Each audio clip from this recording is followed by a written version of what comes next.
The chains bit into Alira's wrists as two guards dragged her across the stone courtyard, her bare feet scraping against frozen ground. The entire pack had gathered in silence, torches flickering against the night sky, waiting for the words that would end her life. At the center of the courtyard stood a wooden platform, and on it, wrapped in a black cloak that seemed to swallow the moonlight, stood Alpha King Draven Voss. He did not look at her as she was forced to her knees before him. His jaw was tight, his eyes fixed on some point beyond the crowd, as though looking at her directly might weaken his resolve. Around them, hundreds of pack members whispered among themselves, some with pity in their eyes, most with fear. No one dared speak against the Alpha King's judgment. Alira of the Healing House, a voice called out. It belonged to Garen, the king's chief advisor, a thin man with cold eyes, who had never once looked at her with kindness. You stand accused of poisoning Lady Sable, betrothed of our king, with intent to end her life. The council has reviewed the evidence. There is no doubt of your guilt. I did not do this, Alira said, her voice trembling but firm. I have healed this pack since I was a child. I would never harm anyone, least of all with poison. Please, someone must believe me. No one answered her. She searched the crowd for a familiar face, someone who might speak up, but even those she had treated with her own hands looked away. Fear had a way of silencing even the kindest hearts when a king's word was law. Alpha Draven, Garen continued. The punishment for attempted murder of the royal house is death. The full moon will rise in 3 nights. It is customary that the sentence be carried out beneath its light. Draven finally turned his eyes toward Alira. For a brief moment, something flickered across his face, an emotion she could not name. Was it doubt? Regret? It vanished as quickly as it appeared, replaced by the same hardened expression he had worn since the day his parents were murdered 5 years ago, an event that had turned a warm and generous prince into a king who trusted no one and forgave nothing. Take her to the dungeons, Draven said, his voice flat and final. The sentence will be carried out as planned. Alira wanted to scream, to fight, to demand a proper trial, but the guards were already pulling her to her feet. As she was dragged away, she caught one last glimpse of Lady Sable standing near the platform, dressed in fine silks, her lips curled into the faintest smile. It was gone in an instant, hidden behind a mask of grief, but Alira had seen it. She was certain of what she saw. Sable was not the victim here. The dungeon beneath the palace was cold and damp, the air thick with the smell of moss and old stone. Alira was thrown into a cell no larger than a closet, the door slamming shut behind her with a sound that echoed through the corridor like a final verdict. She sank to the floor, wrapping her arms around herself, trying to steady her breathing. 3 nights. She had 3 nights to live. Her hand drifted to the pendant resting against her chest, a small silver disc etched with symbols she had never been able to read. She had worn it since she was found as an infant, abandoned outside the healing house with nothing but a blanket and this single piece of jewelry. The healers who raised her told her it was likely a family heirloom, nothing more. But she had always felt something different when she touched it, a warmth that no ordinary metal should hold. She pressed her palm against her stomach, where a new life had begun to grow just weeks ago. She had not told anyone yet, not even the father, a man she barely remembered from a night clouded by mist and moonlight, a night that felt more like a dream than a memory. Now she wondered if she would ever have the chance to tell him, or to see her child born at all. Footsteps echoed down the corridor. Alira lifted her head, expecting a guard, but instead saw an old woman moving slowly toward her cell, leaning on a wooden cane carved with strange markings.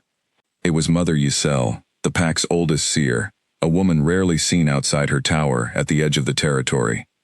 "Child," Yselle said softly, her eyes studying Alira through the bars. "May I see the pendant you wear?" Alira hesitated, then lifted the silver disc for the old woman to see. Yselle's breath caught, her wrinkled hands trembling slightly as she reached toward the bars, though she did not touch it. "Where did you get this?" Yselle asked, her voice barely above a whisper. "I don't know," Alira admitted. "I've had it since I was a baby. Why? What is it?" Yselle did not answer right away. She studied Alira's face for a long moment, as if searching for something hidden beneath her features, some resemblance to a memory only she could recall. "You have her eyes," the old woman finally murmured, more to herself than to Alira. "After all these years." Whose eyes? Elira asked, her heart pounding. Please, tell me what you know. But Ysel only shook her head and stepped back into the shadows of the corridor. Not yet, child.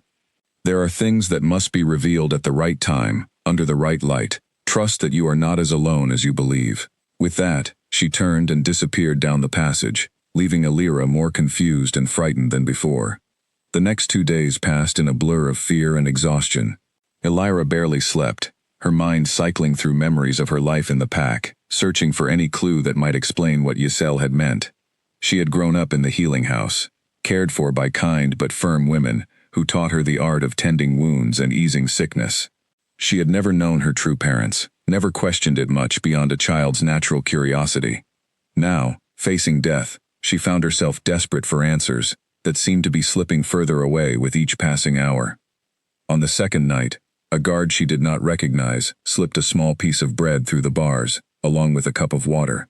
He said nothing, his eyes darting nervously toward the corridor before he hurried away. Elira ate slowly, grateful for the small kindness, wondering if perhaps not everyone in the pack believed her guilty. She thought often of Draven during those long, cold hours. She remembered him from years ago, before his parents' deaths, when he would walk through the healing house, checking on injured warriors, with genuine concern in his eyes. He had been different then, warmer, quicker to smile.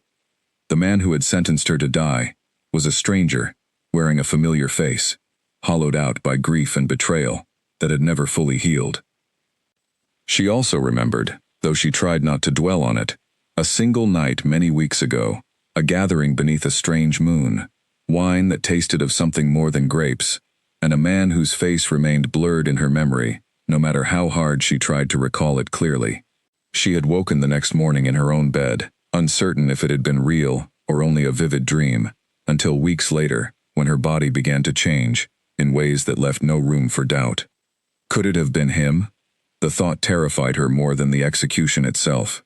If it were true, and if anyone discovered it, the consequences would be far worse than anything she currently faced. On the third day, the guards came for her, earlier than expected. The sun had not yet set, but preparations for the evening's events were already underway. She was given a plain white dress to wear, a tradition for those sentenced to die beneath the moon, and led out into the courtyard where wooden beams had been assembled into a platform, surrounded by kindling. The sight of it stole the breath from her lungs. This was real. This was truly happening. The pack gathered once more, as the sun began its slow descent, the sky turning shades of orange and violet before darkening into deep blue. Elira was bound to a wooden post at the center of the platform, her wrists tied with rough rope that chafed against her skin. She searched the crowd desperately, hoping to see even one face offering comfort, but found only solemn expressions and averted eyes. Draven stood at the front of the gathering, flanked by Garen and several council members. Lady Sable stood beside him, dressed in deep red, her expression carefully arranged into one of quiet sorrow. Elira watched her closely, noting the way her eyes occasionally flicked toward the sky, toward the platform, with something that looked almost like anticipation rather than grief. The moon began to rise above the tree line, and immediately, something felt different. Whispers rippled through the crowd as pack members pointed upward, their voices rising in confusion and wonder. The moon was not its usual pale white. It glowed with a brilliant silver light, brighter and more radiant than anyone present had ever witnessed, casting long shadows across the courtyard and bathing everything in an ethereal glow. The silver moon, an elder near the front breathed, his voice carrying through the sudden hush that had fallen over the crowd. It has not risen in 300 years. Draven's eyes lifted to the sky, his expression shifting from cold determination to something closer to uncertainty. Even Garen, always so composed, seemed unsettled by the sight above them. Mother Ysel emerged from the crowd, moving with surprising speed for a woman of her age, her cane striking against the stone with sharp, urgent taps. "Stop this execution immediately," she called out, her voice carrying an authority that silenced even the king's guards. "Ysel, this is not your decision to make," Garen snapped, though his voice wavered with uncertainty. "Look at her," Ysel commanded, pointing toward Elira with a trembling finger. "Look at what the moon reveals." All eyes turned toward the platform. Elira felt a strange warmth spreading from her chest. and looking down in horror and confusion, she saw her pendant glowing with the same silver light as the moon above. But it was not only the pendant. Intricate markings had begun to appear across her skin, tracing up her arms and along her collarbone, glowing faintly beneath the moon's light, patterns she had never seen before and could not explain. Gasps rippled through the crowd. Someone screamed. Draven took a step forward, his expression a mixture of shock and something else entirely, something that looked dangerously close to recognition. "What is this?" he demanded, his voice cutting through the chaos. "Ysel, explain this now." The old seer's eyes were fixed on Elira, tears gathering in the corners despite the fierce set of her jaw. "Cut her down," she said, ignoring the king's question entirely. "Cut her down this instant, or you will regret it for the rest of your days." For a long, tense moment, no one moved. The silver light continued to bathe the courtyard, the markings on Elira's skin pulsing gently in rhythm with her racing heartbeat. She could feel the eyes of the entire pack upon her, could feel the weight of a truth she did not yet understand pressing down on her chest. Then Draven moved. He crossed the platform in several long strides and, with a single motion of his hand, signaled the guards to cut the ropes binding her wrists. She fell forward, caught by strong arms that lowered her gently to the platform floor, and looking up, she found herself staring directly into the king's eyes for the first time since her arrest. "Who are you?" he whispered, so quietly that only she could hear it. "Who are you, truly?" Elira had no answer to give him. She only shook her head, her body trembling from exhaustion, fear, and the strange energy still humming beneath her skin. Around them, the pack watched in stunned silence as the markings slowly began to fade, leaving her skin bare once more, though the silver moon continued to shine overhead, a witness to a truth that had just begun to unfold. Mother Ysel approached the platform slowly, her cane tapping against the wood as she climbed the steps. She knelt before Elira, taking her face gently in both weathered hands, studying her features as though seeing a ghost from long ago. "It cannot be," Ysel murmured, tears now flowing freely down her wrinkled cheeks. "After all these years, hidden right beneath our feet." "Someone tell me what is happening," Elira pleaded, her voice cracking with desperation. "Please, I don't understand any of this." Ysel turned to face the crowd, still holding one of Elira's hands in her own. When she spoke, her voice carried across the silent courtyard with a strength that belied her frail appearance. "This girl," Ysel announced, "is not the daughter of the healing house. She carries the blood of the true royal line, the line we believed had ended 20 years ago, on the night of the great betrayal." The words hung in the air like a physical weight, and Elira watched as every face in the crowd turned toward her, with expressions ranging from disbelief to wonder, to something that looked almost like fear. Draven stood frozen beside her, his eyes wide, his usually composed features cracked open with raw shock. "That is impossible," Garen said, though his voice lacked its usual confidence. "The royal line was destroyed. Everyone knows this." "Everyone believed this," Ysel corrected sharply, "because that is what we were meant to believe. But the moon does not lie, and neither do the marks upon her skin. She is the last heir of the silver bloodline, and someone in this pack has known it all along, hiding her in plain sight, waiting perhaps for this very moment." Elira looked down at her own hands, trying to reconcile this impossible information with everything she had believed about herself for 22 years. She was not simply a healer, an orphan raised by kind strangers. She was something else entirely, something that apparently threatened powerful people enough that they had tried to have her killed before the truth could surface. She looked up and found Draven still watching her, his expression unreadable now, guarded once more behind the mask he wore so well. But something had shifted between them in these last few moments, something neither of them fully understood yet, and as the silver moon continued to glow overhead, Elira understood that her life, whatever it had been before this night, was about to change in ways she could never have imagined.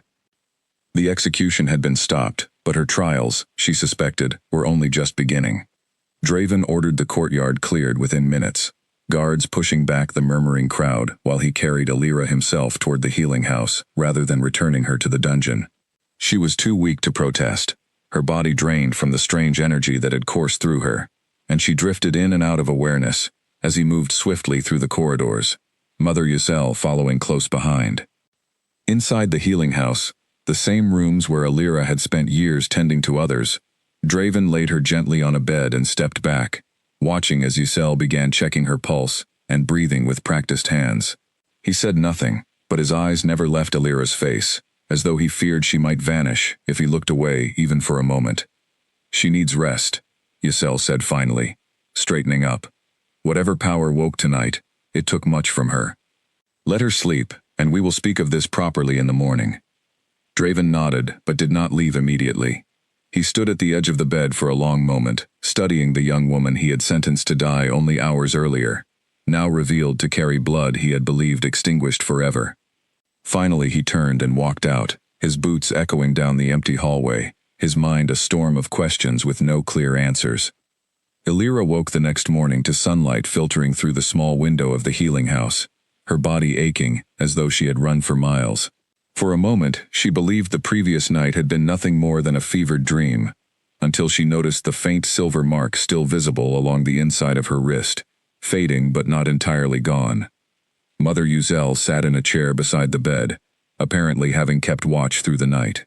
Her eyes opened the moment Alira stirred, sharp and alert despite her advanced age. "How do you feel, child?" Ysel asked gently. "Confused," Alira admitted, pushing herself up slowly. "Frightened. I don't understand what happened, or what any of it means. Please, you promised to explain." Ysel nodded, folding her hands in her lap. 20 years ago, this pack was ruled not by the line Draven descends from, but by another royal family, one that governed with wisdom and fairness for generations. They were known as the Silver Line, blessed by an ancient pact with the moon itself, and their symbol was the very pendant you have worn your entire life. "What happened to them?" Alira asked, though something in her chest already sensed the answer would be painful. "Betrayal," Ysel said simply.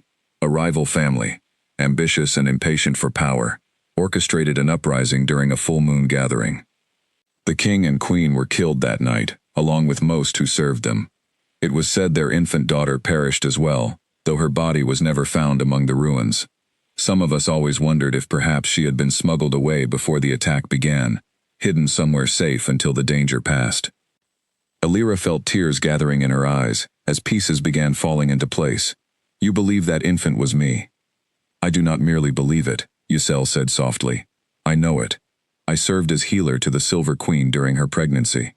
I remember the night you were born, as clearly as I remember my own name.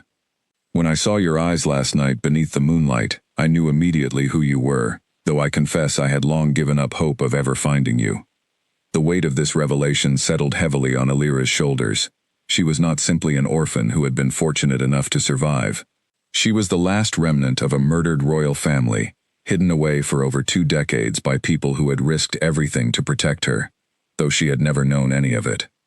"Who brought me here?" she asked. "Who left me at the healing house?" Ysel's expression grew troubled. "That, I do not know for certain. I have suspicions, but nothing I can prove. What matters most now is your safety.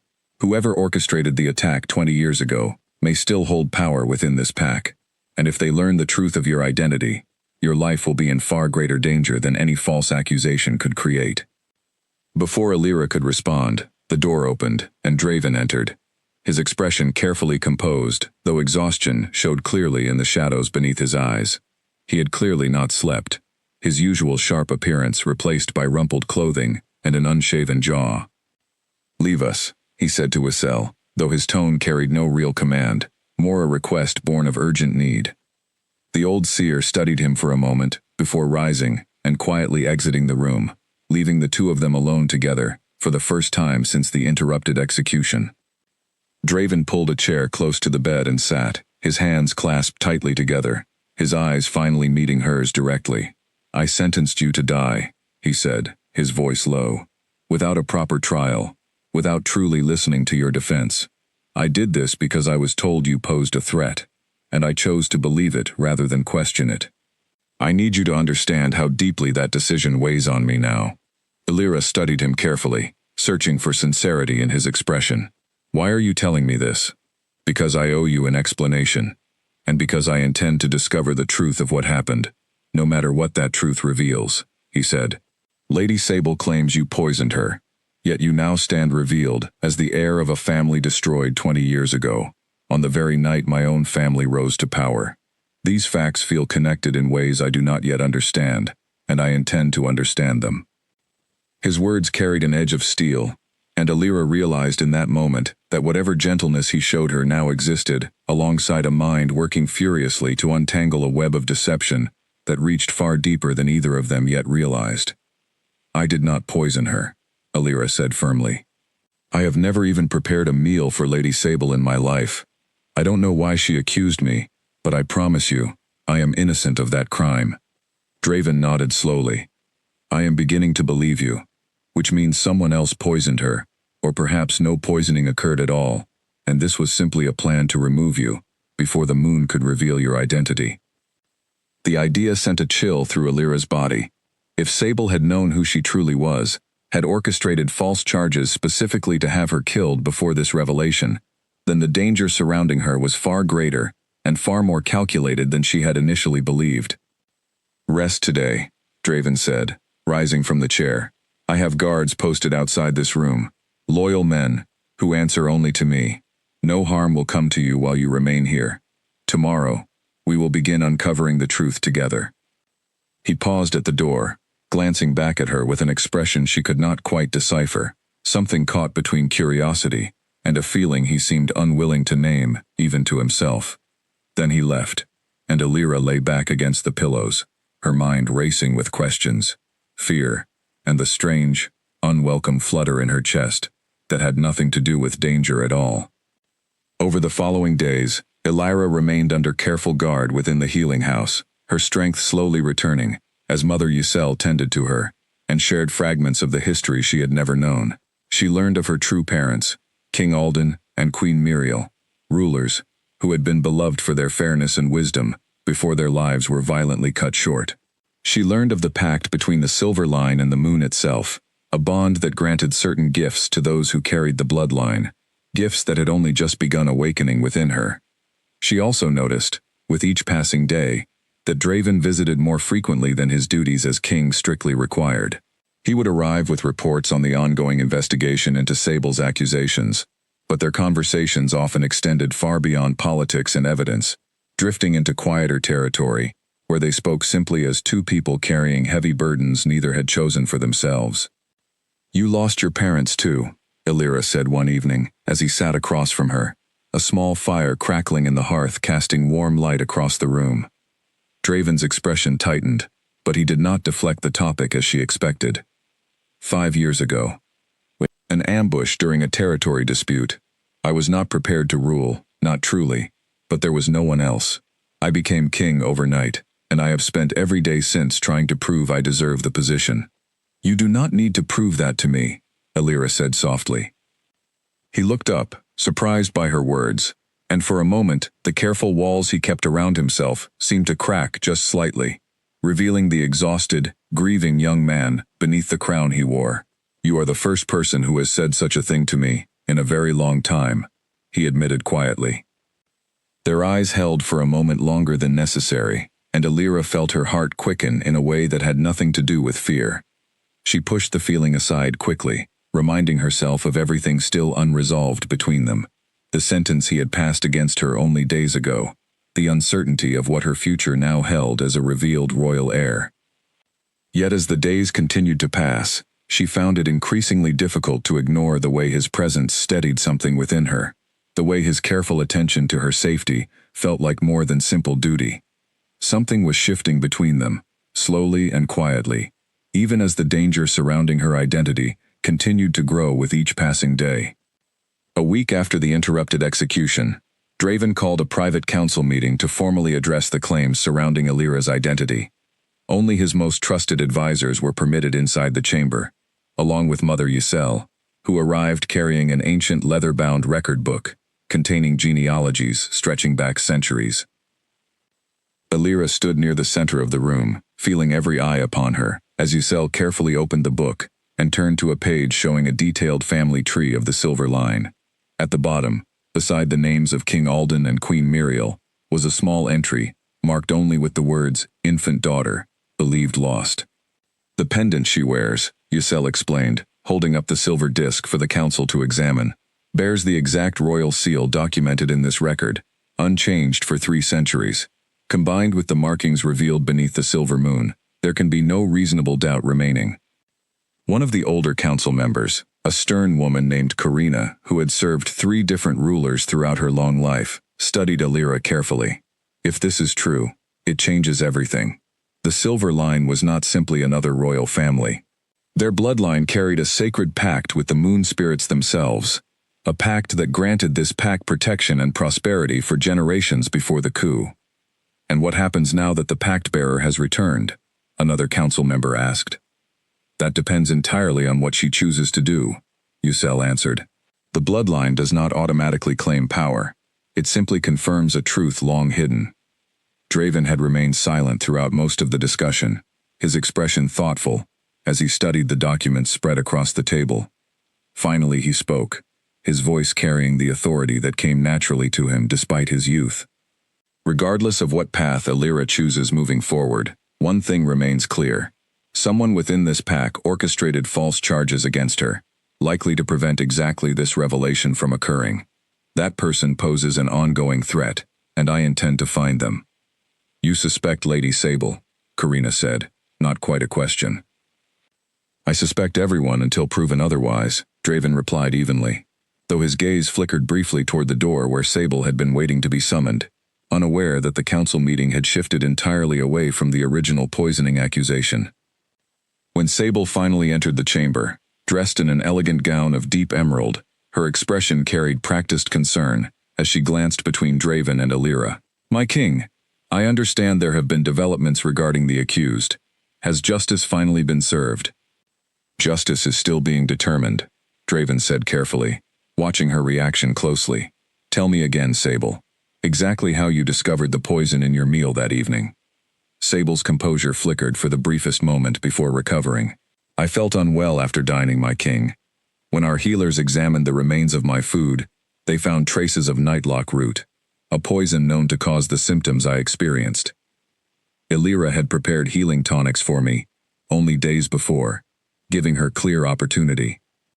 Convenient, Draven murmured, that you happened to survive a poison known for its high fatality rate, with symptoms mild enough to allow full recovery within hours. Sable's eyes narrowed slightly, sensing the shift in his tone. Are you suggesting I fabricated the entire incident, my king? I am suggesting nothing yet, Draven said, only asking questions that deserve honest answers. The tension in the room grew palpable as Sable's carefully maintained mask began showing hairline cracks beneath the weight of the king's scrutiny. She glanced toward Alira with an expression that, for just a moment, revealed something colder and more calculating than the grief she had displayed throughout the previous weeks. I do not appreciate being questioned as though I were the criminal here, Sable said, her voice sharpening. I was nearly killed, and now I find myself facing suspicion, while the true culprit stands protected within these very walls, revealed to carry royal blood that conveniently shields her from proper justice. No one is shielded from justice, Draven replied firmly. If evidence proves you fabricated these accusations, you will face the same consequences you sought to place upon her, regardless of your position within this pack. Sable said nothing further, though the look she cast toward Alira as she left the chamber carried a warning that sent a chill down Alira's spine. This was far from over, and Alira suspected that whatever plans Sable had originally set in motion would only grow more dangerous now that her scheme had begun unraveling in front of the entire council. Over the following days, Draven assigned trusted investigators to quietly examine the events surrounding the alleged poisoning, interviewing kitchen staff and searching for the source of the nightlock root Sable claimed had been used against her. Alira, meanwhile, found herself gradually integrating back into pack life, though under careful watch and protection, given the uncertain danger still surrounding her. She spent mornings continuing her healing work, finding comfort in the familiar routine, even as whispers followed her through the corridors, pack members now regarding her with a mixture of awe and wariness that she had never experienced before her identity became known. Some approached with genuine warmth, remembering kindnesses she had shown them over the years. Others kept careful distance, uncertain how to treat someone who had transformed overnight from healer to potential royalty. One afternoon, while organizing herbs within the healing house, Elira noticed a young woman lingering near the doorway, watching her with an expression of quiet determination. She recognized her as Ren, a kitchen worker she had treated for a burn several months earlier. "May I speak with you?" Ren asked hesitantly, glancing over her shoulder, as though checking for anyone who might overhear. "Of course," Elira said, gesturing for her to enter. "Is something wrong?" Ren stepped inside and closed the door softly behind her. "I work in the kitchens, preparing meals for the royal household. On the night Lady Sable claimed she was poisoned, I was the one who prepared her evening meal. I never used nightlock root, nor did I see anyone tamper with her food after I sent it from the kitchen." Elira's pulse quickened. "Have you told anyone this?" "I was afraid to," Ren admitted, wringing her hands nervously. "Lady Sable holds considerable influence, and I feared speaking against her claims would cost me my position, or worse. But watching what nearly happened to you, an innocent woman nearly executed for a crime she did not commit, I could not stay silent any longer." "Will you speak with the king's investigators?" Elira asked gently. "Your testimony could help uncover the truth." Ren nodded slowly, though fear still lingered in her eyes. "I will, if you believe it is safe to do so." "I will personally ensure your protection," Elira promised, though she felt uncertain whether such a promise was truly hers to make. Still, she believed Draven would honor it, would ensure this brave young woman faced no retaliation for coming forward with information that could unravel Sable's carefully constructed lies. That evening, Elira brought Ren directly to Draven, explaining what the kitchen worker had witnessed. Draven listened carefully, his expression growing increasingly serious, as Ren recounted the details of that evening, confirming that no poison had been introduced through the kitchen, as Sable claimed. "This changes everything," Draven said once Ren had finished, though relief for Elira mixed with growing anger at the deception that had nearly cost an innocent life. "Thank you for your courage in coming forward. You will face no consequences for this testimony, and I will personally ensure your continued safety within this pack." After Ren departed, Draven turned to Elira, his expression softening slightly as their eyes met. "You brought her to me yourself, despite everything Sable's accusations put you through. Most would have simply celebrated their own vindication, rather than actively seeking justice." "I know what it feels like to be accused unjustly," Elira said quietly. "I would not wish that feeling on anyone, even Sable herself, if the situation were truly reversed." Something in Draven's expression shifted as he studied her, a warmth entering his gaze that had nothing to do with royal duty or political strategy. "You possess a kindness I did not expect to find, given everything that has been done to you. It is rather remarkable." Elira felt heat rising in her cheeks under his attention. "I simply try to do what feels right, even when circumstances make that difficult." They stood together in comfortable silence for a moment, the weight of unspoken feelings hovering between them, neither quite ready to name what was steadily growing, despite the chaos surrounding them. Finally, Draven cleared his throat, stepping back slightly, as though remembering the boundaries still properly maintained between king and subject, however blurred those lines had become in recent days. "I should continue the investigation," he said. "With Ren's testimony, we now have solid ground to formally question Sable's account. This could finally reveal the truth behind everything that has happened." Elira nodded, watching him go with a strange ache in her chest that she chose not to examine too closely. Whatever was growing between them, however unexpected and complicated, felt undeniably real, even as danger continued circling around them both, waiting for the right moment to strike again. 3 days later, that danger revealed itself in a way none of them had anticipated. Ren was found unconscious in the kitchen storage room, having apparently suffered a fall, though the bruising on her arm suggested something far less accidental. She survived, but remained unable to recall any details of the attack, her memory clouded by whatever had truly occurred. The message was clear enough without words. Someone had silenced a witness before she could formally testify, and that someone remained hidden within the pack, watching, waiting, willing to harm anyone who threatened to expose the truth. Elira realized with growing dread that she was not simply facing accusations anymore. She was facing an enemy willing to hurt innocent people to protect a secret that stretched back 20 years, to the very night her true family had been destroyed.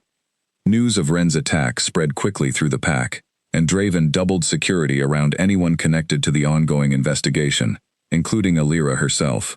He moved her from the healing house to private quarters within the palace, closer to his own chambers, where trusted guards could watch over her day and night. "I do not like this," Elira admitted one evening, pacing the length of her new room, while Draven watched from near the doorway. "Ren was hurt because she tried to help me. I cannot bear the thought of anyone else suffering for my sake." "This is not your fault," Draven said firmly. "Whoever did this made their own choice to silence a witness rather than allow the truth to surface. That guilt belongs entirely to them, not to you.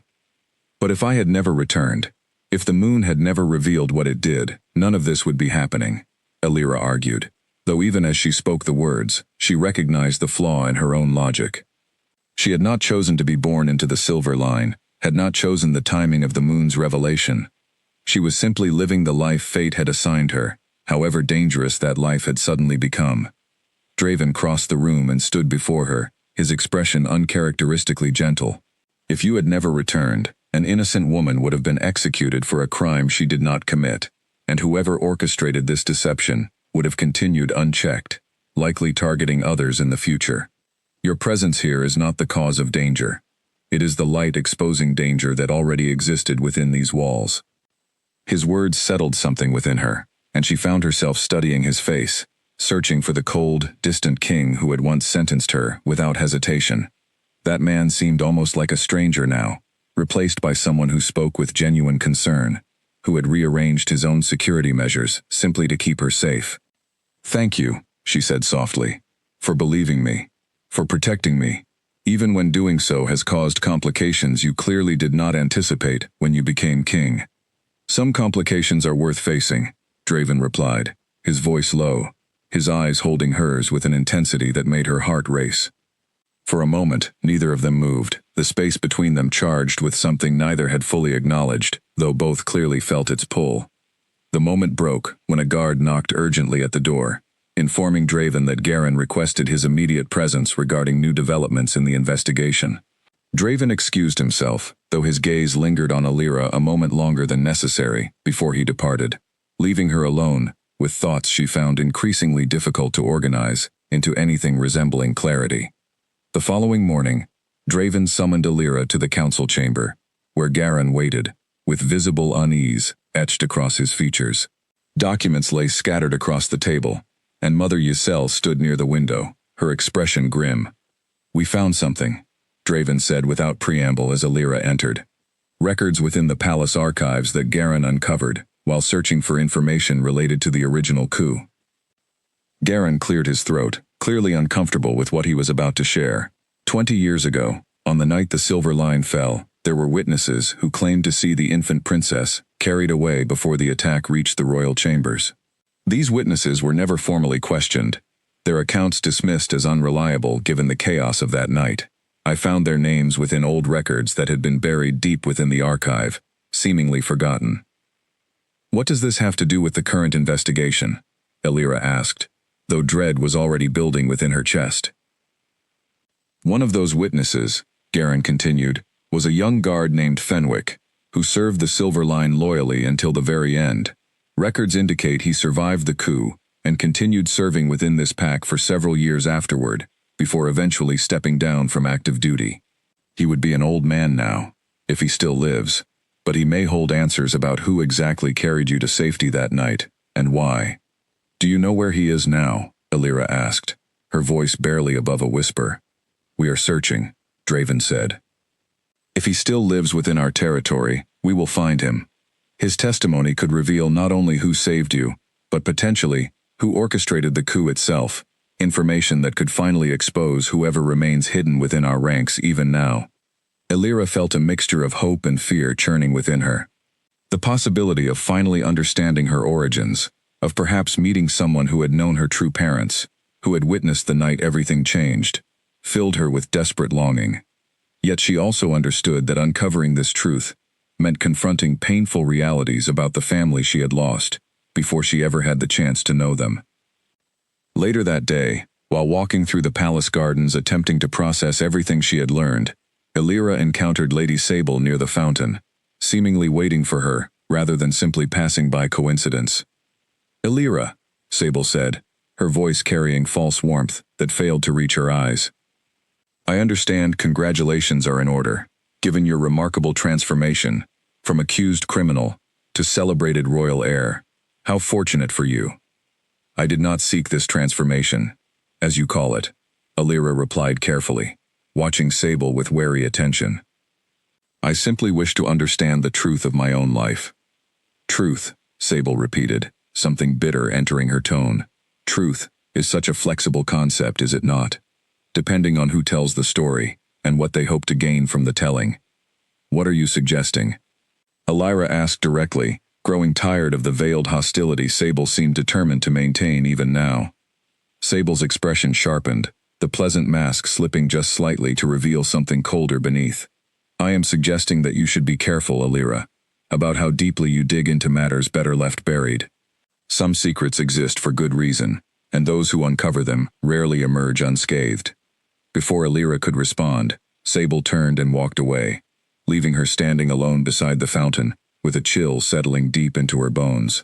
The threat had been unmistakable, however carefully wrapped in ambiguous words, and Alira understood with growing certainty that Sable knew far more about the events of 20 years ago than she had ever let on. That evening, Alira reported the encounter to Draven, watching his expression darken with each word she spoke. She practically confirmed her involvement, he said, once she finished, anger simmering beneath his controlled tone. I will have her watched more closely, though without concrete evidence, connecting her directly to the original coup. I cannot yet act against her formally. She mentioned secrets better left buried, Alira said, wrapping her arms around herself despite the warmth of the room. Draven, I fear she knows something about who took me from the palace that night, and I fear she intends to ensure that knowledge never surfaces. Draven moved closer, taking her hands gently in his own, a gesture that surprised them both given how careful they had remained about physical contact, despite the growing connection between them. I will not allow her to harm you, he said firmly. Whatever protection you need, whatever resources required to uncover this truth safely, you will have them. I promise you this. Alira looked up at him, feeling the warmth of his hands around hers, the steady conviction in his voice, and found herself believing him completely, despite everything uncertain still surrounding their situation. Why do you care so deeply about my safety? She asked softly. Weeks ago, you were prepared to have me executed without hesitation. Draven's expression grew troubled, guilt flickering across his features. I have asked myself that same question many times since that night. I believe the answer is more complicated than simple duty toward a wronged subject. Something changed within me the moment I saw you beneath that silver light, something I am still working to fully understand myself. The confession hung between them, neither fully ready to name the feeling growing steadily despite every obstacle standing in their path. Alira felt her heart racing, uncertain whether from fear of the danger surrounding them or from the undeniable pull she felt toward this complicated man who had once sentenced her to die and now seemed determined to protect her at any cost. Their moment was interrupted by a guard's urgent knock, informing Draven that Fenwick, the former guard from 20 years ago, had been located within a small village at the edge of their territory. Draven's expression shifted immediately back to focused determination, though he squeezed Alira's hands gently before releasing them. Tomorrow, we travel to speak with him, Draven said. Perhaps finally, we will begin uncovering the full truth of what happened that night, and who among us still carries the guilt of that terrible betrayal. Alira nodded, though anxiety mixed with anticipation churned within her stomach. The pieces of her hidden past were finally beginning to surface, and she could only hope that whatever truth awaited them would provide answers rather than simply deepening the danger already surrounding her fragile, newly discovered identity. The journey to the village where Fenwick lived took most of the morning, Draven insisting on accompanying Alira personally, rather than sending guards alone, unwilling to risk her safety after the veiled threat Sable had delivered days earlier. They traveled with a small escort, keeping their purpose quiet to avoid drawing unwanted attention from anyone who might wish to prevent this meeting from taking place. The village itself was small and peaceful, tucked against a hillside covered in autumn-colored trees, far removed from the political tensions consuming the main pack territory. They found Fenwick's cottage at the edge of the settlement, smoke curling gently from its chimney into the crisp afternoon air. An elderly man answered their knock, his hair completely silver, his frame stooped with age, though his eyes remained sharp and alert as he studied his unexpected visitors. Recognition dawned across his weathered features as his gaze settled on Elira, and his hand rose unconsciously to cover his mouth in shock. "By the moon spirits," he whispered. "It cannot be. You look exactly like her, like Queen Muriel, as though she stands before me once again." "You knew my mother?" Elira asked, emotion catching in her throat at hearing her mother's name spoken aloud by someone who had actually known her. Fenwick nodded, tears gathering in his eyes as he ushered them inside his modest home. "I served as personal guard to your family for many years, child. I was there the night everything ended, and I have carried the weight of what happened ever since." They settled around a small table, while Fenwick prepared tea with trembling hands, gathering himself before beginning his account. "Your parents were beloved rulers, kind and fair to all within the pack. King Alden believed deeply in justice, and Queen Muriel possessed a gentle wisdom that guided many difficult decisions during their reign. You were born during a rare alignment of moon phases, and the elders spoke of great destiny surrounding your birth." "What happened the night of the coup?" Draven asked gently, though his own expression carried tension as he listened. Fenwick's hands tightened around his teacup. There had been growing unrest within certain factions of the pack, ambitious families who believed the Silver Line's gentle approach to leadership made us vulnerable to rival territories. I did not understand the full scope of the conspiracy until it was already unfolding around us. He paused, gathering strength before continuing. "On the night of the attack, I was assigned to guard the nursery. When the fighting began elsewhere in the palace, Queen Muriel came to me herself, carrying you wrapped tightly in blankets. She begged me to take you somewhere safe, insisted that whatever happened to her and the king, you must survive to carry on the silver bloodline." Tears now flowed freely down Elira's cheeks as she listened to this account of her mother's final act of love and desperation. "You saved me," she whispered. "I did what I could," Fenwick said, his own voice thick with emotion. "I carried you through the servant passages, away from the fighting, and eventually reached the healing house at the edge of the territory. I left you there with a note explaining nothing beyond a request that you be cared for, fearing that revealing your true identity would only endanger you further should the wrong hands discover you." "Did you see who led the attack?" Draven asked, his voice carrying urgency now. Fenwick hesitated, glancing toward the window as though fearing unseen listeners even within his own remote cottage. "I saw enough to understand it was orchestrated from within our own ranks, not by outside enemies, as was later claimed to the pack. I recognized voices, though shadows obscured most faces in the chaos. I have always suspected the truth was covered up deliberately in the aftermath, the official story crafted to protect whoever truly held responsibility." "Whose voices did you recognize?" Elira pressed, leaning forward with desperate need to finally understand who had destroyed her family and forced her into hiding for over 2 decades. Fenwick's expression grew troubled. "I heard a woman's voice giving commands that night, directing the attackers with chilling precision. I never learned her identity for certain, though I have long suspected it belonged to someone who rose to significant influence in the years following the coup. I feared speaking such accusations without proof, fearing for my own safety, and unwilling to make claims I could not fully substantiate." "Could that voice have belonged to Lady Sable?" Draven asked directly. Fenwick considered the question carefully. Sable would have been quite young at that time, perhaps too young to hold such authority during the attack itself. But her mother, if I recall correctly, held considerable ambition within the pack hierarchy during those years. It is possible the conspiracy ran through that family line, passed down alongside whatever secrets and guilt accompanied it. This revelation sent a chill through the room. If Sable's family had orchestrated the original coup, then her recent actions against Elira made perfect sense. An attempt to eliminate the true heir before the truth of her family's betrayal could ever surface and threaten their current standing within the pack.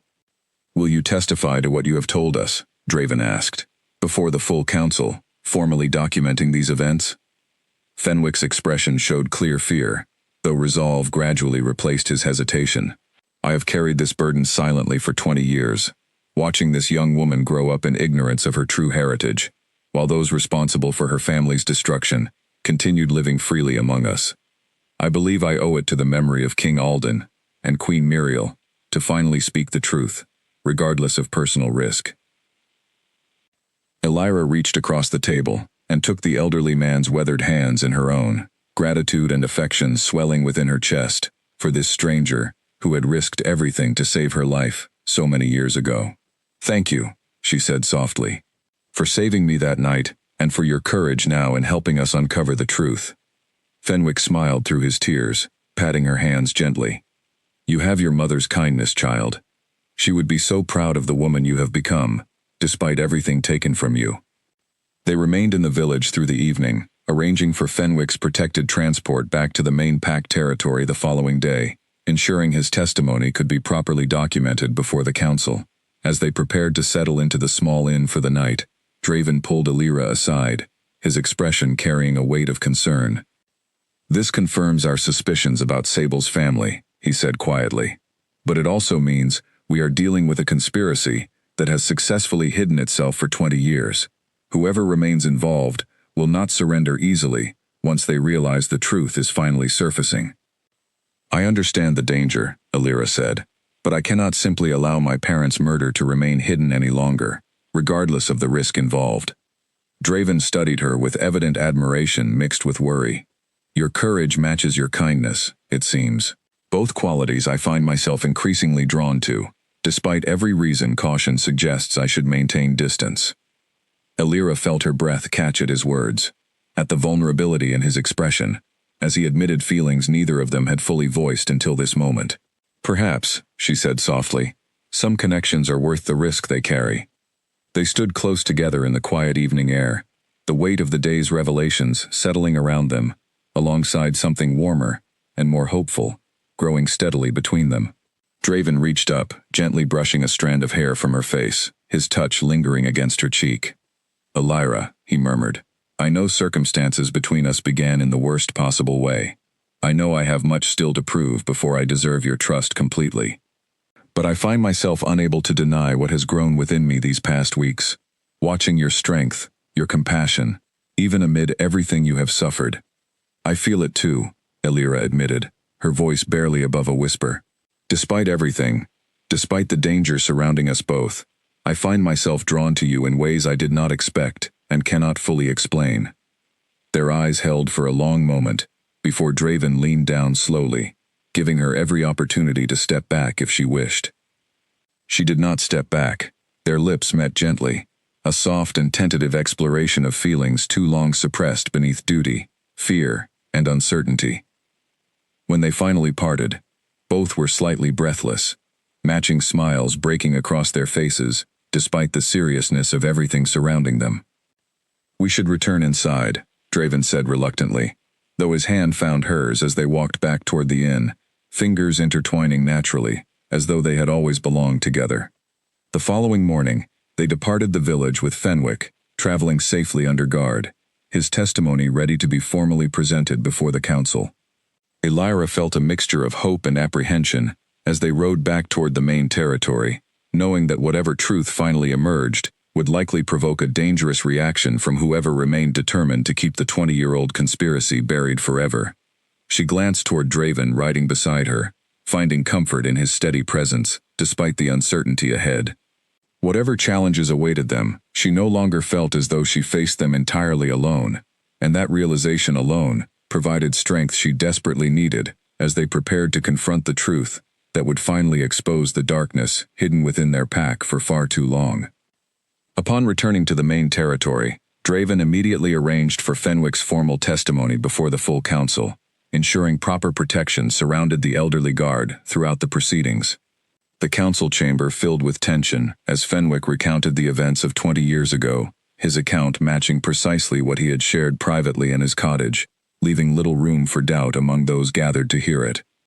Sable was summoned to answer questions regarding her family's potential involvement, though she maintained fierce denial throughout the questioning, insisting Fenwick's memory had grown unreliable with age and that no concrete evidence linked her family directly to the coup. Without physical proof beyond testimony, the council found themselves unable to take formal action against her, though suspicion now hung heavily over her presence within the pack.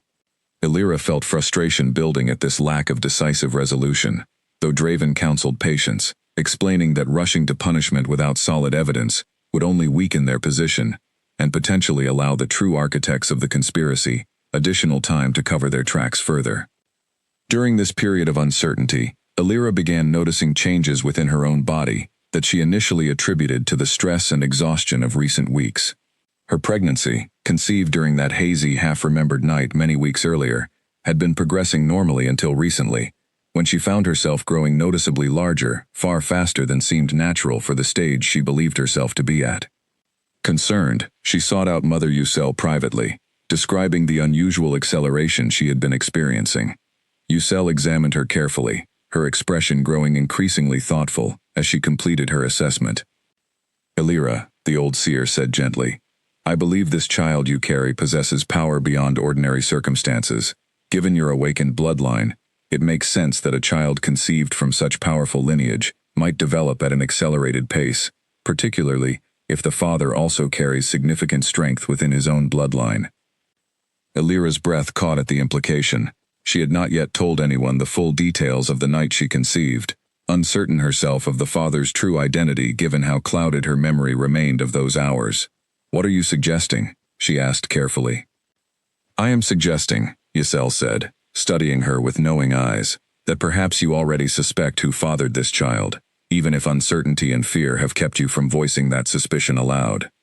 Elira felt tears gathering as fragments of memory she had long dismissed as dreamlike began resurfacing with startling clarity. The mist gathered around a moonlit clearing, a powerful presence beside her, warm and protective despite the strange haze clouding her thoughts, eyes that held familiar intensity, though she had been unable to place them clearly until this very moment.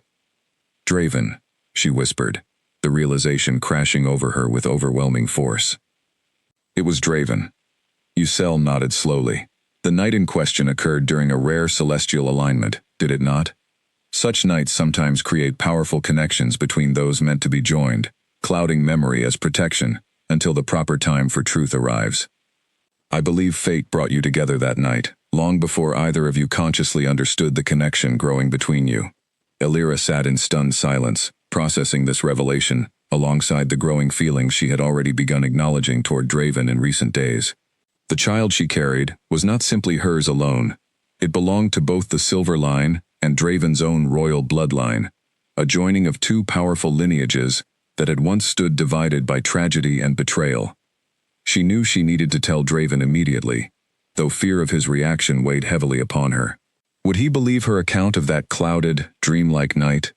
Would he embrace this unexpected revelation, or would the complications of an heir, conceived under such mysterious circumstances, create new tensions between them, particularly given the political implications of an heir carrying both bloodlines? She found him later that evening in his private study, reviewing documents related to the ongoing investigation into Sable's family. He looked up as she entered, his expression softening immediately upon seeing her, though concern quickly followed, as he noticed her evident nervousness. "Elira, what is wrong?" he asked, rising from his desk to approach her. She took a steadying breath, uncertain how to begin such an important conversation. "Do you remember the celestial gathering several months ago, before any of this began, the night of the rare lunar alignment?" Draven's expression shifted, a flicker of confusion crossing his features. "I remember attending, though much of that evening remains strangely unclear to me. I have always found that odd, given how sharply I typically recall events."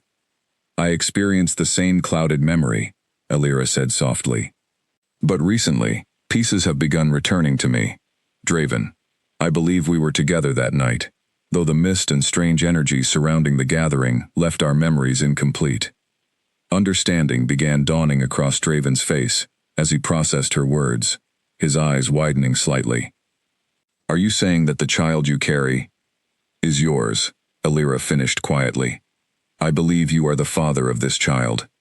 Silence stretched between them as Draven absorbed this information, his expression cycling through shock, disbelief, and finally something that looked remarkably like wonder. He crossed the remaining distance between them, gently placing his hand against her still-growing abdomen, his eyes meeting hers with an intensity that stole her breath. "A child," he murmured, "carrying both our bloodlines, both silver and royal power combined into one. Elira, do you understand what this means?" "I understand the political weight it carries," she said carefully. "But I confess, I am more concerned with what it means for us personally.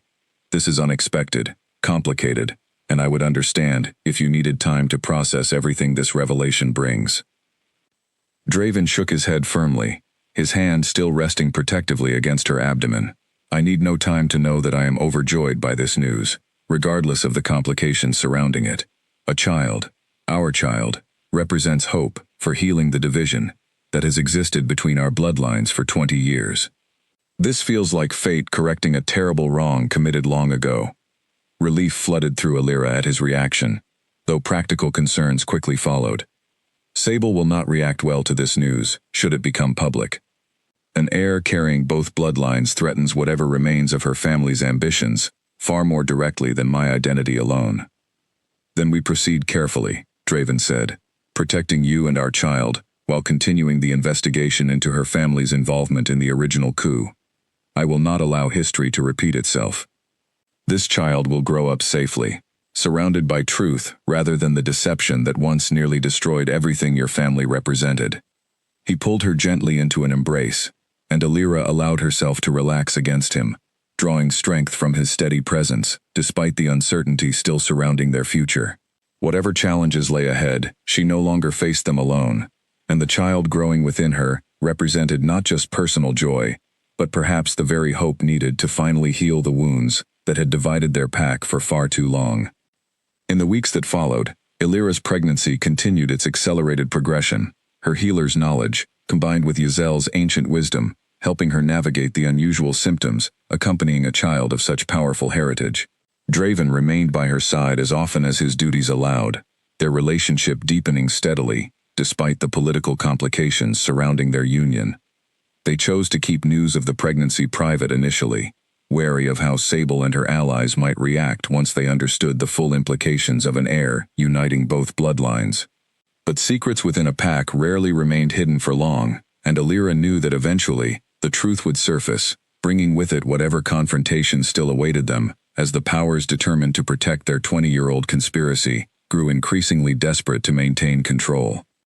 The news of Alira's pregnancy did not remain secret for long. A servant who had noticed her changing figure whispered to another, and within days, rumors spread through the palace corridors like wildfire, eventually reaching ears that Draven and Alira had hoped to keep uninformed for as long as possible. Sable requested an urgent audience with Draven, her composure noticeably strained when she arrived, having clearly heard the whispers now circulating throughout the pack. "Is it true?" she demanded without preamble, ignoring proper protocol in her evident agitation. "Is the healer carrying your child?" Draven regarded her calmly, though Alira, standing beside him, could sense the careful control he maintained over his own reaction. "The child Alira carries is indeed mine," he confirmed. "I see no reason to hide this truth any longer, given how quickly rumors have already spread." Sable's expression darkened considerably, whatever careful composure she typically maintained crumbling beneath evident fury. "This is unacceptable. Our betrothal was arranged by the previous council, a binding agreement that cannot simply be dismissed because you have developed feelings for a healer turned false princess." "Our betrothal," Draven said firmly, "was arranged before either of us fully understood the truth of what has happened within this pack. Given the serious accusations surrounding your family's potential involvement in the original coup against the Silver Line, I believe any prior agreement between us requires significant reconsideration." "You cannot prove those accusations," Sable snapped, her carefully maintained facade slipping further with each passing moment.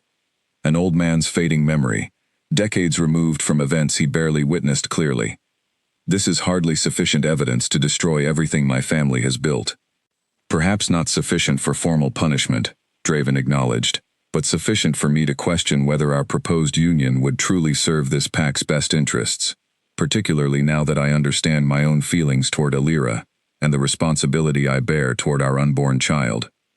Sable's eyes flashed with something dangerous, calculation replacing her earlier fury, as she seemed to recognize that direct confrontation was proving ineffective. "Very well," she said, her voice suddenly controlled once more, though the coldness beneath her words remained unmistakable. "I understand your position, Draven. Perhaps in time, you will come to regret this decision." She departed without further discussion, leaving Draven and Alira alone, with the uncomfortable certainty that whatever fragile peace had existed since Fenwick's testimony had now been thoroughly shattered by this latest revelation. "She will not simply accept this quietly," Alira said, watching the door where Sable had exited moments earlier. "I fear what she might attempt next, now that her original schemes have failed so completely."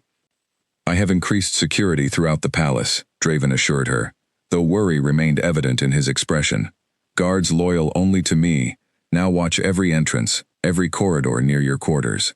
I will not allow her, or whoever else remains involved in this conspiracy, to threaten you or our child." Despite his reassurances, Alira found herself increasingly anxious as her pregnancy continued its rapid progression, each day bringing new physical changes that confirmed the extraordinary nature of the child she carried. Mother Yselle remained close throughout this period, monitoring her condition carefully, while also continuing research into the ancient texts describing the Silver Line's connection to lunar power. "The prophecies speak of reunification," Yselle explained one afternoon, showing Alira faded pages filled with ancient script within her private study. "A child born of both silver and royal bloodlines, arriving beneath a rare celestial alignment, destined to heal the division that has long weakened this pack. I believe your child fulfills exactly this prophecy, though such destiny rarely arrives without significant challenge and resistance from those who benefit from continued division." "What kind of resistance should we expect?" Alira asked, unease settling deeper within her chest. Yselle's expression grew grave. "Those who orchestrated the original coup did so specifically to prevent Silver Line power from ever again influencing pack leadership. A child uniting both bloodlines represents their greatest fear realized, an heir with claim and power that could permanently end whatever advantage they gained through their original betrayal. I would expect them to view this pregnancy as an existential threat, requiring desperate measures to eliminate." This warning proved prophetic sooner than either of them anticipated. 2 nights later, Alira woke suddenly from sleep, sensing something wrong within her chambers, despite the guards positioned outside her door. She rose carefully, moving toward the window where she noticed a shadow shifting in the garden below, someone clearly attempting to remain hidden while observing the palace. She alerted the guards immediately, and a search was conducted throughout the grounds, though whoever had been lurking outside her window managed to escape before being identified or captured. The incident left everyone shaken, confirming that despite increased security measures, dangerous elements still found ways to threaten their safety. "This cannot continue," Draven said the following morning, his expression carrying grim determination as he discussed the incident with his most trusted advisors. "We need more than increased guards. We need to identify precisely who remains involved in this conspiracy and eliminate the threat entirely before it succeeds in harming Alira or our child." Garen, who had grown increasingly supportive of Alira's cause since Wren's testimony and Fenwick's subsequent confirmation, spoke up thoughtfully. "Perhaps it is time to consult with allied packs. If Sable's family has been secretly planning to consolidate power for 20 years, they may have sought alliances beyond our own territory, connections that could explain their persistent influence despite growing suspicion against them." Draven considered this suggestion carefully. "You may be right. I will send discreet inquiries to our allied territories, seeking any information regarding unusual alliances or suspicious activities connected to Sable's family over the years."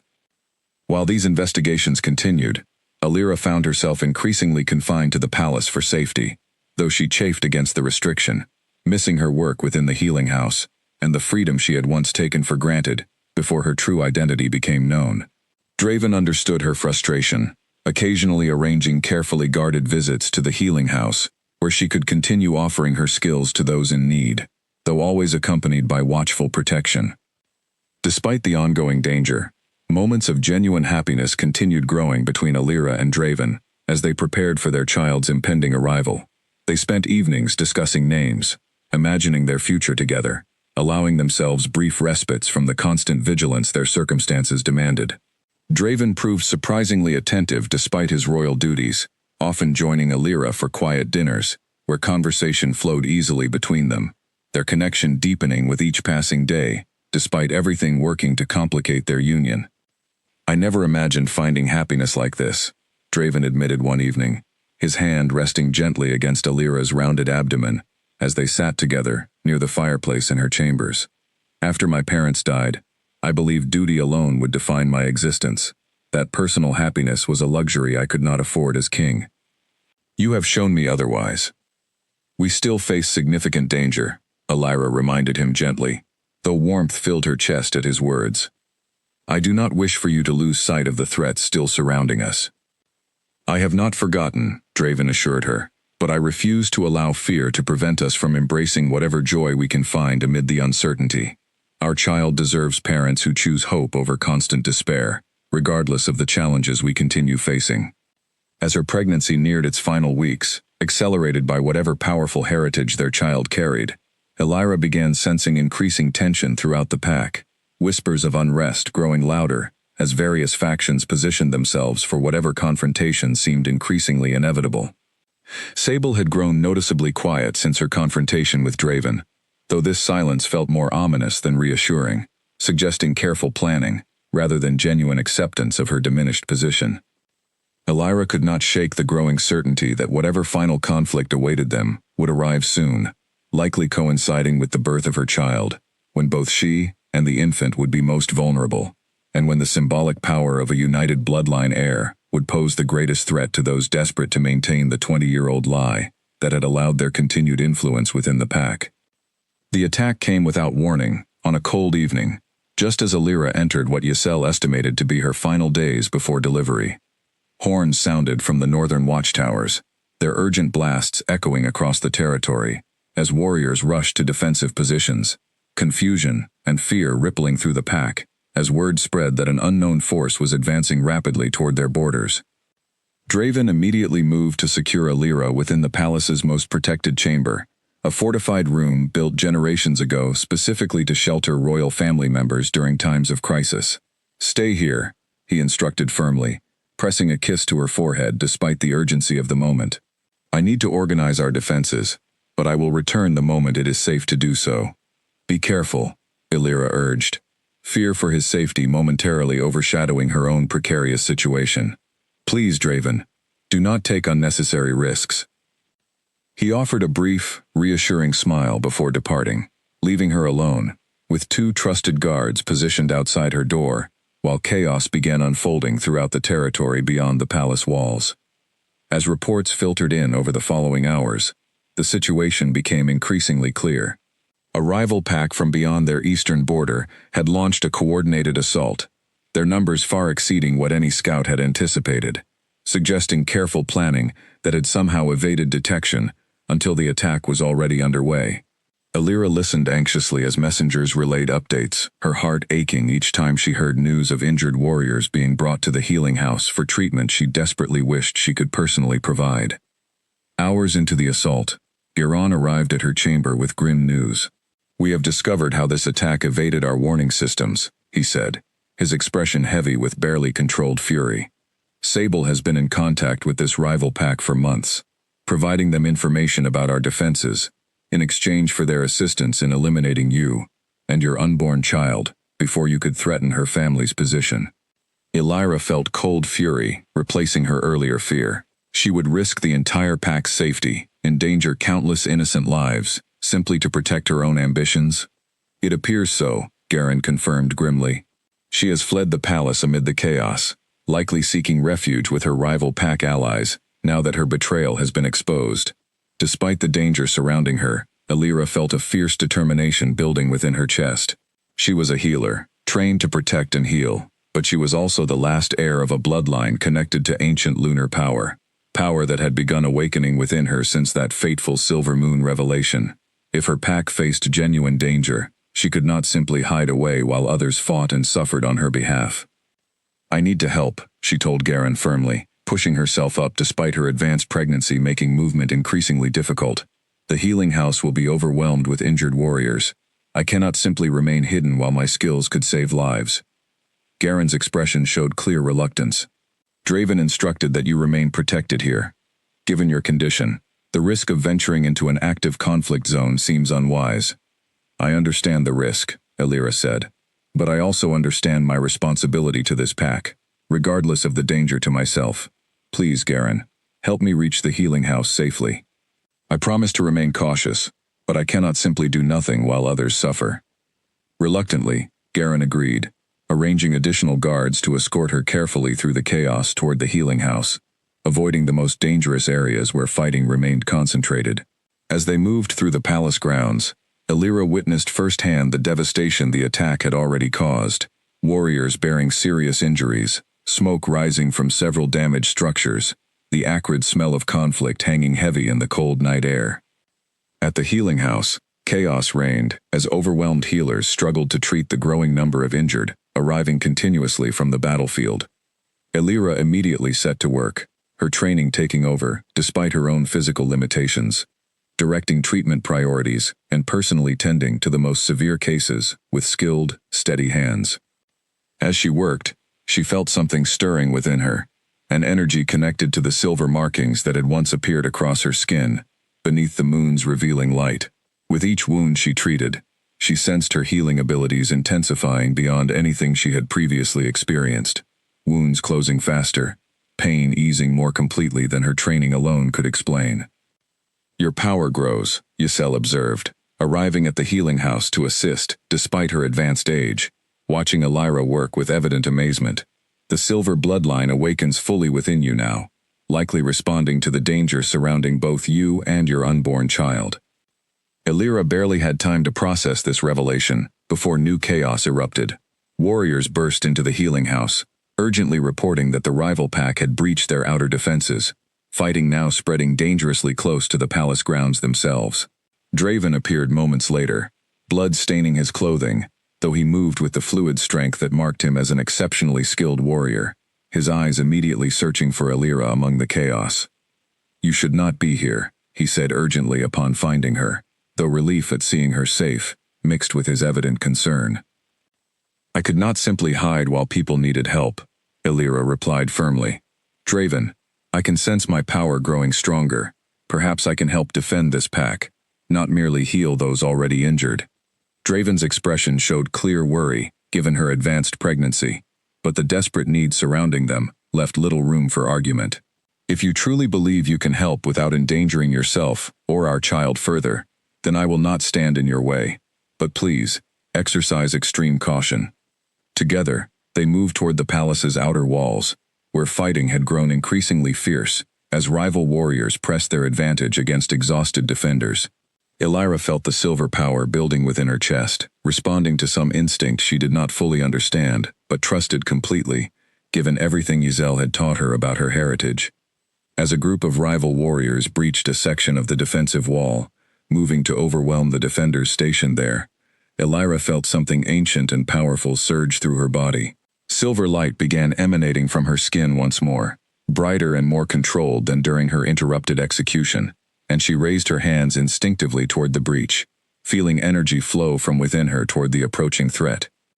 A wave of pure lunar force erupted from her outstretched hands, pushing back the invading warriors with startling power, creating enough distance for their own defenders to regroup and reinforce the breached section of wall. Warriors on both sides paused momentarily, stunned by this unexpected display of ancient power that few present had ever witnessed firsthand. "The Silver Princess," someone shouted among the pack defenders, renewed hope evident in their voice, as word spread quickly of Elira's intervention. "The silver line protects us once again." Draven stared at Elira with amazed pride, though concern for her well-being remained evident, given the visible exhaustion the power display had clearly caused. "Are you all right?" he asked urgently, moving to support her as she swayed slightly from the effort. "I am fine," Elira assured him, though weariness colored her voice. "The power demands significant energy, but I believe I can continue helping as needed."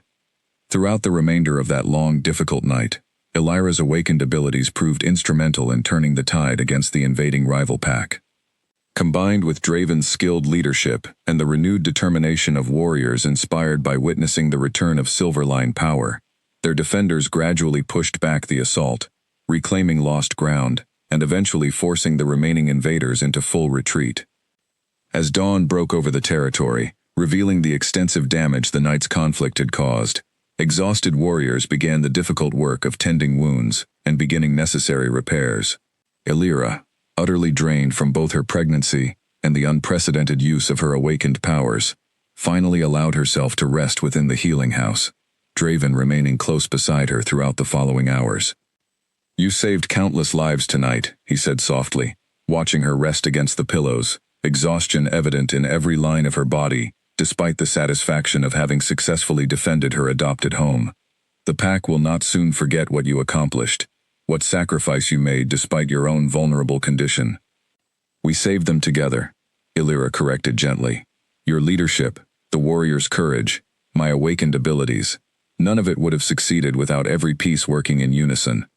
Draven smiled softly, brushing his fingers gently against her cheek.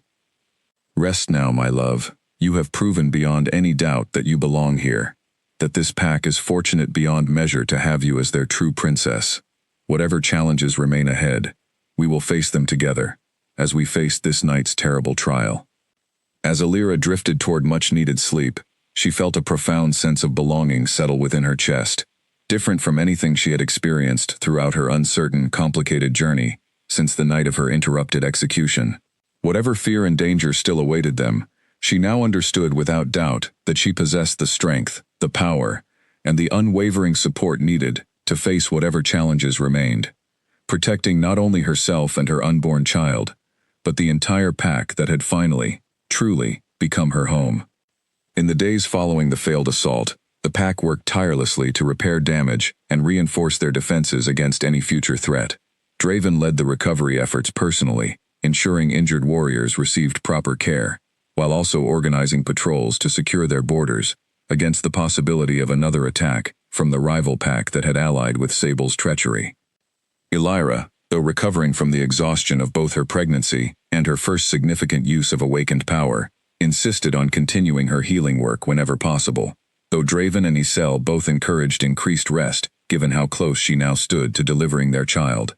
The pack's attitude toward her had shifted dramatically since the battle, genuine reverence replacing earlier wariness, as word of her heroic defense spread throughout every corner of their territory. "They call you the Silver Princess now," Draven observed one evening as they sat together, reviewing reports from the border patrols. "Warriors speak of your intervention with something approaching worship. You have earned their complete loyalty and respect." "I simply did what needed to be done," Illyra said modestly, though warmth filled her chest at this acceptance she had once believed impossible given how her time within the pack had begun. "I only wish we could locate Sable and finally hold her accountable for everything she has done." As if summoned by this very wish, a messenger arrived that evening, bearing urgent news. Scouts patrolling the eastern border had spotted a small group attempting to cross back into their territory under cover of darkness, and among them, guards had identified Sable herself, apparently attempting to return, though for what purpose remained unclear. "Capture her alive if possible," Draven instructed the messenger firmly. "I want answers regarding the full extent of her conspiracy, and justice properly served, according to pack law, not simply revenge, taken in the heat of the moment." The following hours passed in tense anticipation, as warriors moved to intercept the group, attempting to cross their border. Illyra remained awake despite her exhaustion, unable to rest while such significant developments unfolded, pacing slowly through her chambers as she awaited news. Finally, near midnight, word arrived that Sable had been successfully captured along with several accomplices, though the confrontation had not proceeded entirely without incident. She was being brought back to the palace under heavy guard, scheduled to face formal questioning before the full council the following morning. When Illyra finally saw Sable again, brought before the assembled council in chains reminiscent of those Illyra herself had once worn, she felt a complex mixture of emotions swirling within her chest. Anger at the danger and betrayal Sable had orchestrated, but also something almost approaching pity for a woman who had allowed ambition and inherited guilt to destroy any chance at genuine happiness or redemption. "Speak the truth now," Draven commanded, his voice carrying authority that left no room for further deception. "Your involvement in orchestrating this recent attack has already been confirmed, through multiple witnesses and intercepted communications. Denying your guilt further will only worsen your eventual punishment." Sable's composure, so carefully maintained throughout months of scheming and deception, finally crumbled entirely under the weight of undeniable evidence and inevitable consequence. "Yes," she admitted, her voice hollow with defeat. "I orchestrated everything. The false poisoning accusation against Illyra, the attack on Ren when she threatened to expose the truth, and finally, this alliance with the rival pack, hoping their forces could accomplish what my own schemes had failed to achieve. Why? Elira asked quietly, unable to fully contain her need to understand the depth of betrayal that had nearly cost her life multiple times. What drove you to such extreme measures? Sable's eyes, when they met Elira's, held genuine anguish beneath layers of calculated ambition. My mother orchestrated the original coup 20 years ago, believing the Silver Line's gentle leadership left our pack vulnerable to outside threats. She raised me my entire life, believing that legacy of power, believing that maintaining our family's position required whatever sacrifice necessary, regardless of moral cost. When you appeared, revealing the truth the Silver Moon had exposed, I understood that everything my mother built, everything I had been raised to protect and continue, faced complete destruction. So you chose to become a murderer rather than accept the truth, Draven said coldly, rather than allow justice to finally address the wrongs your family committed generations ago. I chose survival, Sable replied, though her voice lacked conviction now, exhaustion and defeat replacing whatever fire had once fueled her desperate schemes. I understand now, that path led only to greater destruction, greater guilt than I could have imagined bearing when I first began these terrible choices. The council deliberated briefly, before announcing Sable's sentence: exile from the pack's territory permanently, stripped of all rank and privilege, though her life would be spared, given her eventual cooperation in fully detailing the extent of the 20-year-old conspiracy and its remaining connections within their territory. This information proved invaluable, allowing Draven and his advisors to finally identify and address every remaining thread of the corruption that had plagued their pack since the original coup. As guards led Sable away toward her exile, she paused briefly, looking back toward Elira with an expression that carried genuine, if belated, remorse. I hope your child grows up knowing only peace, she said quietly, unlike the destruction my own ambitions brought upon this pack and everyone within it. Elira nodded silently, unable to find words adequate to the complicated emotions this final exchange stirred within her. Whatever Sable had done, however dangerous and cruel her actions had proven, watching her finally face consequence for choices that had clearly weighed heavily upon her own conscience brought a strange sense of closure rather than pure satisfaction. With Sable's conspiracy finally exposed and properly addressed, the pack began settling into a period of relative peace, warriors returning to normal duties, repairs continuing steadily toward completion, and the community gradually processing everything that had transpired throughout these tumultuous weeks. Elira felt herself finally able to relax somewhat, no longer burdened by the constant vigilance that had defined her existence since the night of her interrupted execution.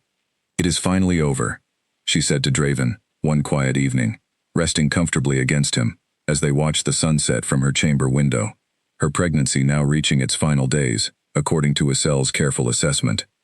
The truth is known, justice has been served, and our pack can finally move forward without the shadow of this old betrayal hanging over everything. Not entirely over, Draven corrected gently, his hand resting protectively against her rounded abdomen. Our greatest adventure still awaits us, the arrival of our child, the future this new life represents for uniting our bloodlines and healing the divisions that have existed far too long. Elira smiled softly, feeling their child shift within her, a gentle reminder of the new beginning approaching rapidly. I find myself surprisingly unafraid of what comes next, despite everything we have already faced together. Whatever challenges parenthood brings, I believe we possess the strength and support needed to navigate them successfully. We have proven that strength repeatedly throughout these difficult months, Draven agreed, pressing a gentle kiss against her temple. I have no doubt we will continue proving it as parents, as rulers, and as partners, committed to building a better future for this pack, and the child we will soon welcome into our lives. As night fully descended over the territory, bringing with it a sense of peace that had felt impossible only weeks earlier, Elira allowed herself to fully embrace hope, for the first time since this extraordinary journey had begun. The darkness that had shadowed her pack for 20 years had finally been fully exposed and addressed, and now, beneath skies no longer threatening but simply beautiful in their ordinary moonlit glow, she prepared to welcome the next chapter of her remarkable, unexpected life. 3 nights later, Beneath a sky that astronomers within the pack confirmed would host another rare silver moon, Elira's labor began. Mother Ysel had predicted this timing weeks earlier, explaining that a child born of such powerful heritage would naturally arrive beneath conditions matching the celestial alignment of their conception, fulfilling ancient prophecy that spoke of reunification arriving through exactly such circumstances. Draven remained by her side throughout the difficult hours that followed, his presence providing steady comfort as Elira worked through labor that Ysel noted progressed with unusual speed, likely another consequence of the child's extraordinary bloodline. Skilled healers assisted throughout, though Elira found herself grateful for her own training, understanding intuitively what her body needed, even amid the overwhelming intensity of the experience. As the silver moon reached its peak brightness outside the chamber windows, casting ethereal light across the room, Elira delivered a healthy baby boy, his first cries filling the chamber with a sound more beautiful than anything either parent had ever heard. Draven's eyes filled with tears as he watched Ysel carefully clean and wrap their son, before placing him gently into Elira's waiting arms. "He is perfect," Elira whispered, exhaustion forgotten as she gazed down at her son for the first time, noting the small silver birthmark already visible along his tiny wrist, matching precisely the pendant she herself had worn since infancy. "He carries the mark," Ysel confirmed softly, tears of joy evident in her own aged eyes. The prophecy fulfilled at last, a child of both silver and royal bloodlines, born beneath the very moon that first revealed the truth of his mother's heritage. Draven moved closer, gently touching his son's small hand, wonder evident across his features as the infant's tiny fingers curled instinctively around his own. "He will grow up knowing only truth," Draven promised softly, surrounded by love, rather than the deception and betrayal that once nearly destroyed his mother's family. Word of the birth spread quickly throughout the pack, and by morning, warriors and families alike had gathered near the palace grounds, eager to witness this historic moment, representing hope and healing after generations of division. Draven and Elira, still adjusting to their new roles as parents, appeared briefly on the palace balcony, their son wrapped securely in soft blankets, allowing the pack to witness the heir, who would one day lead them toward continued unity and peace. "We name him Alden," Draven announced to the gathered crowd, honoring Elira's father whose memory had waited 20 years for proper acknowledgement. "Heir to both the silver and royal bloodlines, born to guide our pack toward a future defined by truth rather than the shadows of our past." Cheers erupted from the assembled crowd, genuine celebration replacing the tension and uncertainty that had defined recent months. Elira felt overwhelming emotion as she watched her people embrace her son with such evident joy and hope, understanding fully now how completely her life had transformed since that terrifying night, when execution had seemed her only certain future. In the weeks that followed baby Alden's birth, the pack settled into a renewed sense of stability and purpose. Draven formally announced his intention to marry Elira, a ceremony planned to unite not simply two individuals, but the long-divided bloodlines that had once torn their pack apart through betrayal and violence. The council, now fully supportive given everything Elira had proven through her courage, compassion, and sacrifice throughout recent months, welcomed this union enthusiastically. The wedding itself took place beneath yet another clear night sky, though this time, the moon shone with its ordinary silver-white light, rather than the rare, brilliant glow that had marked previous significant moments in their journey. Perhaps, Elira reflected, as she stood beside Draven, exchanging vows before their entire pack, this represented exactly the kind of peace they had fought so hard to achieve. Extraordinary circumstances, finally settling into beautiful, ordinary happiness. Mother Ysel, standing among the honored guests, watched the ceremony with evident satisfaction, having witnessed the fulfillment of prophecies she had waited decades to see realized. Fenwick, too, attended, his weathered face bright with joy at finally witnessing the daughter he had once carried to safety, now standing triumphant, having overcome every obstacle placed before her, to claim both justice and genuine happiness. Even Garen, whose loyalty had proven steadfast throughout the investigation despite his initial skepticism, offered warm congratulations, acknowledging openly how wrong he had been to doubt Elira's innocence and character during those first difficult days following her arrest. As the celebration continued into the evening, Elira found a quiet moment, alone with Draven, near the palace gardens, their son sleeping peacefully in a basket nearby, while music and laughter continued from the main celebration beyond. She leaned against her husband, feeling profound gratitude for the journey that had brought them to this moment, however unlikely and terrifying its beginning had once seemed. "Do you remember," she said softly, "when you first sentenced me to execution, showing no mercy, no willingness to hear my defense?" Draven's expression grew thoughtful, though no shame colored his features now, only recognition of how far they had traveled together since that dark beginning. "I remember every moment of that terrible night, the guilt I carried afterward once I understood the truth of who you truly were, and how close I came to losing something precious before I even understood its value." Fate has a strange way of working, Elira mused, watching their sleeping son with tender affection. That night could have ended everything before it truly began, yet somehow, it became the very beginning of everything we now share together. "The silver moon revealed more than simply your identity that night," Draven said softly, pulling her closer against him. "It revealed the truth my own heart needed to discover, that mercy and love matter more than fear and suspicion, that the greatest strength comes not from ruling through control, but through genuine connection and trust." Elira smiled, resting her head against his shoulder as they watched the stars scattered across the peaceful night sky above their territory. Their son stirred slightly in his basket, and Draven reached down instinctively, gently soothing him back to peaceful sleep, with practiced, loving care that spoke to how thoroughly this unexpected family had already become his entire world. The pack that had once nearly executed an innocent healer now thrived under leadership, united by both ancient bloodlines, their future secured, not through the violence and betrayal that had once defined their history, but through truth, courage, and love that had ultimately triumphed over decades of hidden darkness. As the silver moon continued its eternal journey across the sky above them, Elira understood fully that whatever challenges still awaited their growing family and their pack, they would face them together, strengthened by everything they had already overcome, and guided always by the light that had first revealed the truth of who she truly was destined to become.